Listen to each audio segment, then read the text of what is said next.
దంతంబుల్ పడనప్పుడే తనువునం దారూడి ఉన్నప్పుడే కాంతాసంగము రోయనప్పుడే జరక్రాంతంబు కానప్పుడే వింతల్మేల జరింపనప్పుడే కురుల్ వెల్వెలగానప్పుడే చింతింపవలని పదాముజములను శ్రీకాళహస్తీశ్వర అంటాడు దూర్జటి కాళహస్తీశ్వర శతకంలో.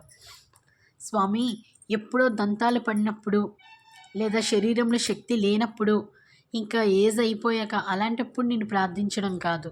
అన్నీ యవ్వనంలో ఉంటుండగానే, శరీరంలో శక్తి ఉంటుండగానే నేను నీ పాదాలు పట్టుకునేలా నువ్వే చెయ్యవయ్యా అని ప్రార్థిస్తున్నారు.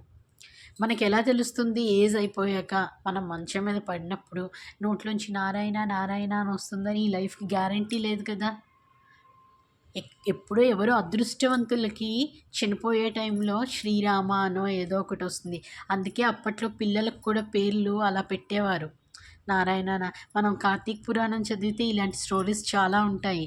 ఎన్ని పాపాలు చేసిన వాళ్ళకైనా, అంటే పాపాలు చేసేసి దైవనామస్మరణ చేయడం కాదు, దైవనామం యొక్క విశిష్టత అంత గొప్పది అని చెప్పడానికి ఆ స్టోరీస్ అలా ఉన్నాయి.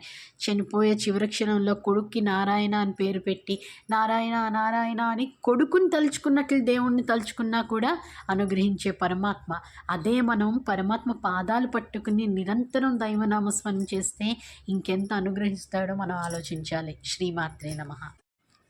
దంతంబుల్ పడనప్పుడే తనువునం దారూడి ఉన్నప్పుడే కాంతాసంగము రోయనప్పుడే జరక్రాంతంబు కానప్పుడే వింతల్మేల జరింపనప్పుడే కురుల్ వెల్వెలగానప్పుడే చింతింపవలని పదాముజములను శ్రీకాళహస్తీశ్వర అంటాడు దూర్జటి కాళహస్తీశ్వర శతకంలో. స్వామి, ఎప్పుడో దంతాలు పడినప్పుడు లేదా శరీరంలో శక్తి లేనప్పుడు, ఇంకా